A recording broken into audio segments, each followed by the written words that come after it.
Tom Siebel joining us right now. He is the CEO over at C3.ai. And Tom, this was a good quarter all around. The forecast also looked good. Still a lot of questions going forward about the sustainability of some of these gains we've seen in that revenue growth. Hello, Romaine. And how do you sustain that, Tom? Well, this this transition into this AI market is not an ephemeral event. This is a secular change in application software, and AI is going to permeate everything we do across the enterprise. And so I think we sustain that growth simply by growing into this kind of unprecedented demand for AI software applications that is very real.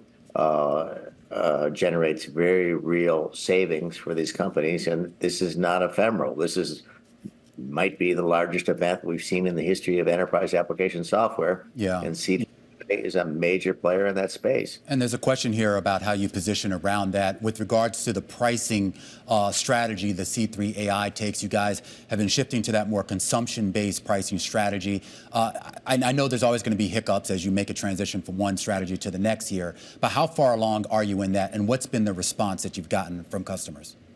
I think the transition to consumption-based pricing has been smooth. It's been exactly as predicted, and we're well into it. The bottom line is we're here to meet the needs of the customer. And if the customer wants to buy on consumption-based pricing, we're happy to engage in an arrangement that way. However, if they want to buy on subscription-based pricing and make a multi-year commitment, as many of our customers do, we're happy to do that also. So, we're pricing our products structurally however the customers want them. You rely on the government, the public sector, for a lot of your revenue. Are they among the ones who are requesting or demanding a consumption-based pricing model? Well, typically, it depends. State and local government, we see consumption-based pricing models. When we get into the federal government, they tend to license year to year because they have 12 months budget cycles. So we haven't historically relied on government as a major sector of our business, but I'd say in the last couple of years, public sector has been extremely rapidly growing. I think federal government has increased, 100% year over year. State and local government might have increased more than that. So you could say that the change in pricing reflects, as you mentioned, the demands of the customers, which is also changing as well. C3 just announced a new CFO last night. This would be at least the 10th person to hold the role, I believe, since 2015.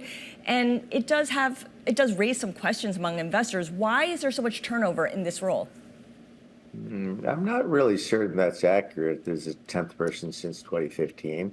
Our current CFO has been here for the last 3 years, Juho Parkkinen, incredibly talented guy, made a huge contribution to the company. He stays with the company. He continues as VP of Finance, and our Chief Accounting Officer, who is a very experienced partner out of E&Y, assumes the role of CFO. So we're in a position to continue to run a highly efficient finance and accounting organization and deliver pristine financial statements. So it's all good.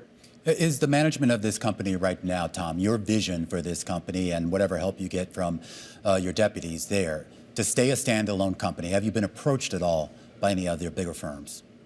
Well, we actually, in the past, we have been approached, but, we have an incredibly strong management team. We have an unbelievably strong group of human capital with a, very, very hard work ethic.